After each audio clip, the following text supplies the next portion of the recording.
New York Congresswoman Alexandria Ocasio-Cortez is under a whole lot of fire for remarks comparing the situation along the border and how ICE is treating folks with concentration camps. Texas Governor Greg Abbott is in charge of the border state and pledging $1 billion to help in this crisis. Governor, I haven't had the chance to get your take on what she said, so this is my chance. What do you think of what she said? Well, Neil, first of all, what she said is completely offensive. But that point aside, it's endemic of what we are seeing from the Democrats in Washington, D.C. All they want to do is talk about this. They don't want to fix it. The problem on the border is not going to be fixed until Democrats in the House step up and author and pass bills that fund border security, that fix a broken immigration system, that fix the broken asylum system. They need to stop talking and stop voting and start voting and start passing legislation. So when she compares how they're treated in your state along the border to concentration camps, she's referring, maybe with a tad bit of hyperbole here, that they're not treated well.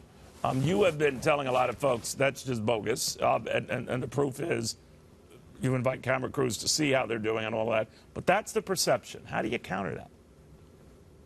Well, listen, people like AOC would be complaining if they were in the Ritz-Carlton. The bottom line is we have people coming across our border illegally from across the entire globe now. This isn't just from Mexico. It's not from Central America. It's from Congo and other places across the entire globe. And the reason why we have thousands of people coming across the border is because Ocasio-Cortez and her peers and the U.S. House of Representatives are not passing laws to fix it. If they don't like it, they are the ones with the authority under the Constitution to step up and pass laws. So it doesn't do any good for them to complain. They are the ones with the power to pass a law. If she doesn't like it or Democrats don't like it, pass a law and fix our broken immigration system. As you pointed out earlier, the state of Texas is having to come out of pocket almost $1 billion of our state taxpayer money to secure the border, to do the job that Ocasio-Cortez is supposed to be doing herself. The Mexicans are promising to beef up, and already are, along their southern border, particularly Guatemala. Are you hopeful between that and the commitment to be a third party, a third country of designation, rather than the United States for a lot of these migrants, that will lead to at least, less of a groundswell of migrants going to your state, crossing through the border?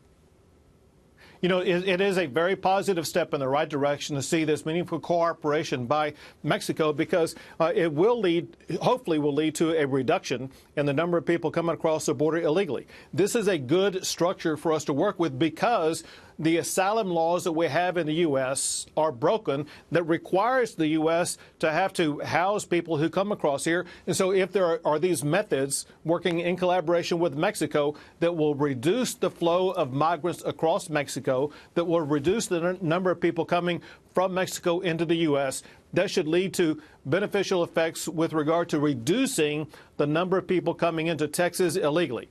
That said, this problem is not going to be fully solved unless and until Congress steps up and starts using the power the Constitution gives only to them to start passing laws that fix a broken, antiquated immigration system.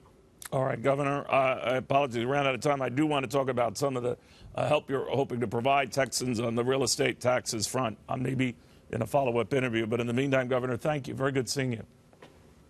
Thank you, Neil.